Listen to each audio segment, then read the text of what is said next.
बिस्मिल्लाहिर्रहमानिर्रहीम। अनगिनत दुरूद व सलाम नबी आखिर ज़मां मोहम्मद मुस्तफ़ा सल्लल्लाहु अलैहि वसल्लम और उनकी आल पर। पावर कॉरिडोर सीरीज़ की नई वीडियो के साथ शहजाद अनवर फारूकी आपकी खिदमत में हाजिर। और आज हम बात करेंगे अरशद शरीफ शहीद के हवाले से और उनका जो आज केस था सुप्रीम कोर्ट ऑफ पाकिस्तान में, उसके हवाले से बात करेंगे। और अरशद शरीफ के साथ जो मेरा ज़ाती इंटरेक्शन रहा उसके हवाले से कुछ बात करेंगे। लेकिन वीडियो शुरू करने से पहले फिर वही गुजारिश कि अगर अभी तक आपने ये चैनल सब्सक्राइब नहीं किया तो सब्सक्राइब कर लें, और वीडियो पसंद आए तो लाइक और शेयर भी कीजिएगा। ख़वातीन व हज़रात, आज खुद नोटिस लिया था सुप्रीम कोर्ट ऑफ पाकिस्तान ने अरशद शरीफ की शहादत का, और इसके हवाले से आज की तारीख मुकर्रर थी, समाअत हुई। 5 रुकनी बेंच था। Chief justice of Pakistan Umar Ata Bandial साहब जो थे, उन्होंने आज बेंच को हेड किया। और आज की हेयरिंग में कुछ पेशरफ्त सामने आई है, और जो इब्तदाई रिपोर्ट है वो भी अदालत में जमा करवा दी गई है।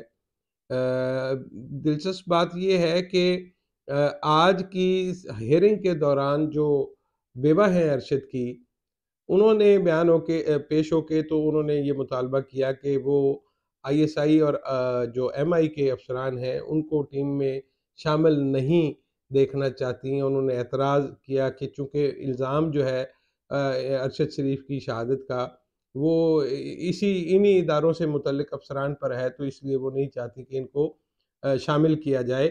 और उसकी बजाय उन्होंने 2 रिटायर्ड लोग थे, एक पुलिस सर्विस के एडी ख्वाजा साहब हैं, और दूसरे जो हैं वो लेफ्टिनेंट जनरल रिटायर्ड हारून असलम हैं। उन्होंने ये 2 नाम पेश किए कि इनको शामिल कर दिया जाए। लेकिन अदालत ने ये मुतालबा उनका नहीं माना, और उन्होंने कहा कि हम यहाँ बैठे हैं और हम देख रहे हैं, और हमारे ख़्याल में अभी बदगुमानी या इस तरह की बदएतमादी की फ़ज़ा में नहीं जाना चाहिए। जब कुछ ऐसा मसला होगा तो हम इसको देख लेंगे, और हम चूँकि इसको खुद सुपरवाइज़ कर रहे हैं तो इसको अभी इसी तरह से चलने दें। इसके अलावा उन्होंने दहशतगर्दी की दफ़ात के और एक और दफ़ा का शामिल करने का भी कहा। तो उसके हवाले से भी जज साहिबान ने अपनी वज़ाहत उसमें कर दी कि वो इसको देख रहे हैं, और मुनासिब वक़्त पे दफ़ात में तब्दीली जो है वो मुमकिन बनाई जा सकती है। उसमें परेशानी या फ़िक्रमंदी वाली कोई बात नहीं। अरशद शरीफ की शहादत एक इंतहाई अफ़सोसनाक वाक़या था, और मेरे लिए बहुत तकलीफ़ दह लम्हात थे जिस रात को उनकी वफ़ात की ख़बर आई और उनकी शहादत की ख़बर आई। और सच्ची बात ये है कि वो जो सोशल मीडिया पे उनकी एक तस्वीर आई थी गाड़ी के अंदर से, तो वो यूँ लगता था कि जैसे गोया किसी ने दिल निकाल दिया हो हमारा। अरशद शरीफ और मैं दुनिया के इदारे में, वो टीवी चैनल के ब्यूरो चीफ थे और मैं दुनिया अखबार में था तब। उस वक़्त मुलाकातें थी, बल्कि वो और मैं एक जगह पे इकट्ठे भी रहते रहे हैं। जो कि यहाँ पे कुछ फ्लैट्स थे गुलशन जनाह के नाम से, इस्लामाबाद में। जो लोग इस्लामाबाद से वाकिफ़ हैं उनको अंदाज़ा है। तो वहाँ पे एक फ्लैट में मैं रहता था, और उसी कंपाउंड में एक और फ्लैट में वो भी रहते थे। लेकिन उस वक़्त कोई ज़्यादा हमारी मुलाकात उस तरह से नहीं हुई। हमारा जो ज़्यादा वक़्त गुज़रा वो फरवरी 2022 में गुज़रा, जब वज़ीर-ए-आज़म उस वक़्त के इमरान खान रूस के दौरे पे गए, और उसकी कवरेज के लिए जाने वाले लोगों में वो और मैं दोनों शामिल थे। हमारे साथ और लोग भी थे। उसमें हबीब अकरम साहब थे, उसमें ज़मीर हैदर थे, उसमें महर बुखारी थीं, उसके अलावा शब्बीर अब्बास शब्बीर थे। मैं हो सकता है किसी दोस्त का नाम भूल भी रहा हूँ, लेकिन हम 8-10 लोग थे उस कवरेज के हवाले से उस वक़्त में। तो बहुत अच्छा वक़्त गुज़रा, और वो हस्बे मामूल प्रोफ़ेशनली बहुत साउंड आदमी था। जब हम वहाँ पहुँचे तो आपको इल्म में होगा कि इस दौरा शुरू होने से पहले रूस ने यूक्रेन पर हमला कर दिया, और हम जिस रात को वहाँ पे लैंड किए, वज़ीर-ए-आज़म अभी नहीं आए थे। अगली सुबह हम उठे तो सारे मीडिया चैनल्स पे यही खबर चल रही थी रशिया के, कि रूस ने यूक्रेन पर हमला कर दिया। और एक फ़िज़ा सिफ़ारती तौर पर ऐसी राय कायम की जा रही थी कि शायद इमरान खान साहब जो है वो अब ये दौरा नहीं करेंगे, और वो अब नहीं आ रहे तो दौरा शायद मनसूख हो जाए। तो ऐसे में जिस होटल में हम सब ठहरे हुए थे, उसकी लॉबी में बैठे हम यही बात कर रहे थे। तो वहाँ पे ये बात सामने आई कि हमें इस मौके का फ़ायदा उठाना चाहिए, और अगर वज़ीर-ए-आज़म नहीं आ रहे, तो हम तो रूस में मौजूद हैं। तो अरशद शरीफ़ ने ये राय पेश की कि क्यों ना हम उस मुहाज़ पर चले जाएँ जहाँ पर यूक्रेन और रशिया की जंग हो रही है। अच्छा, ये अब जंग को कवर करना अच्छे खासे दिल गुर्दे का काम है, ख़वातीन हज़रात। और अरशद शरीफ़ चूँकि ऑलरेडी अगले मोर्चों पर जाकर कवरेज कर चुका हुआ था, और फ़ौजी घराने से उसका ताल्लुक था। उसके घर में पहले से 2 शहीद मौजूद थे, तो जंग का उसको कोई ख़तरा नहीं था, और वो इतना प्रोफ़ेशनल आदमी था कि वो ये सोचता था कि अगर वज़ीर-ए-आज़म का दौरा मनसूख़ भी हो गया है, तो कोई बात नहीं, हम यहाँ मौजूद हैं, तो उस मौके से फ़ायदा उठाते हुए क्यों ना हम इस जंग की कवरेज कर लें। अच्छा, जिस लम्हे में उसने ये तजवीज़ पेश की, तो सच्ची बात है, एक लम्हे के लिए मैंने कहा, ओह! मरवा दिया इसने, अब क्या करें? तो जो उस वक़्त हमारे साथ दीगर दोस्त मौजूद थे, तो उनमें से हाँ, आदिल शाह ज़ेब भी थे डॉन से। तो उस वक़्त हमारे साथ ज़मीर हैदर थे, तो उन्होंने बड़ी ज़ोर-शोर से इसकी हिमायत की कि जाना चाहिए। अब मैंने कहा, यार ये हमायत भी आ गई है इस तजवीज़ की, तो अब अगर मैं कहूँगा कि नहीं जाना, तो मुझ पे बुज़दिली का इल्ज़ाम आ जाएगा। वो कि अंदर से हम ख़ासे डरे हुए थे, सच्ची बात है। क्योंकि हमें तो ये भी नहीं इल्म था कि हम जंग से कितनी दूर हैं, और फ़्लाइट्स मनसूख़ होने का भी डर था। हमारे पास सिर्फ़ 8 दिन का वीज़ा था। हमें नहीं पता था कि हम यहाँ फँस जाएँगे, हम यहाँ से किस तरह निकलेंगे। अगर आप हमारी पोज़ीशन पर आकर सोचें, तो आपको अंदाज़ा होगा कि हमारे लिए ये एक बड़ी मुश्किल घड़ी थी, कि जिसमें हमें ये भी नहीं पता था कि हम घर वापस कब जा पाएँगे, और जा भी पाएँगे या नहीं जा पाएँगे। तो ऐसे में प्रोफ़ेशन की बात करना, सहाफ़त की बात करना, ये अरशद शरीफ़ ही कर सकता था। तो मैंने अर्ज़ की कि जब ज़मीर हैदर ने इसकी हिमायत कर दी, तो फिर शर्मो-शर्मी मुझे भी उसमें कहना पड़ा कि हाँ जी, बिल्कुल जाना चाहिए, जाना चाहिए। वो तो अल्लाह भला करे, वो जो रूस के वज़ारत ख़ारिजा वाले थे, उन्होंने कहा जी कि हम सहाफ़ियों को वहाँ नहीं जाने दे सकते, और वो पता नहीं 600 किलोमीटर दूर है मुआज़, या 6000 किलोमीटर दूर है।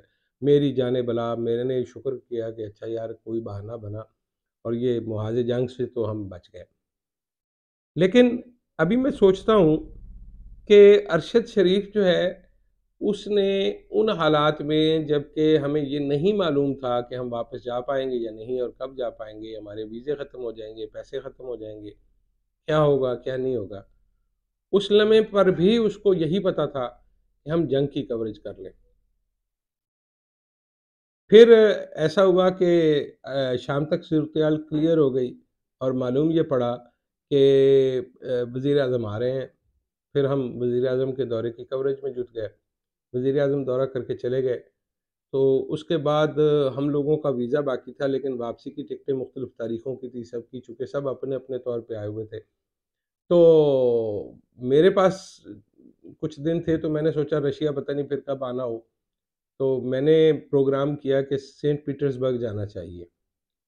अरशद शरीफ मान गया, उसने कहा, हाँ बॉस, बिल्कुल चलते हैं। अच्छा, ये जो बॉस वाला लफ्ज़ है, ये उसके कहने का, बोलने का एक अंदाज़ था। वो मौज में जब होता था, तो वो यही कहता था, बॉस ये बात इस तरह नहीं, ऐसे है, बॉस साहब किधर हैं, बहुत अरसा हो गया नहीं मुलाकात हुई। तो मीनवाइल रऊफ़ क्लासरा साहब का फ़ोन आया वहाँ पे। उन्होंने मुझे कहा कि आप रशिया हैं, हमें बताया नहीं, और आप और अरशद शरीफ अकेले चले गए। तो मैंने कहा, ये हो नहीं सकता कि अरशद शरीफ आपको बताए बगैर वहाँ से चला गया हो, ये तो मुमकिन नहीं है। तो मैंने शाम के खाने पे अरशद शरीफ से ज़िक्र किया कि वो क्लासरा साहब का फ़ोन आया था, और वो ये कह रहे थे कि मुझे नहीं बताया। तो उसने एक ऊँचा कहका मारा, और उसने कहा, बॉस आप जानते नहीं हैं रऊफ़ क्लासरा को। उसने जो है वो ही प्लेड यू, और जिस कमरे में मैंने बैठ के प्लान किया है, वो उसी कमरे में वो मौजूद था, और ये सारी बात उसके सामने हो रही थी, तो उसने खुद से ऑप्ट किया था कि वो नहीं जाएगा। तो मुझे अरशद शरीफ ने कहा, बॉस चलते हैं। आदिल शाह ज़ेब, मेहर बुखारी और एक आध आदमी और भी मान गया कि चलें जी, सेंट पीटर्सबर्ग चलते हैं। लेकिन उसको ऑफिस से फ़ोन आया, बल्कि अगर मैं इसको मज़ीद दुरुस्त करूँ, तो उसके बॉस सुलेमान इकबाल का उसको फ़ोन आया।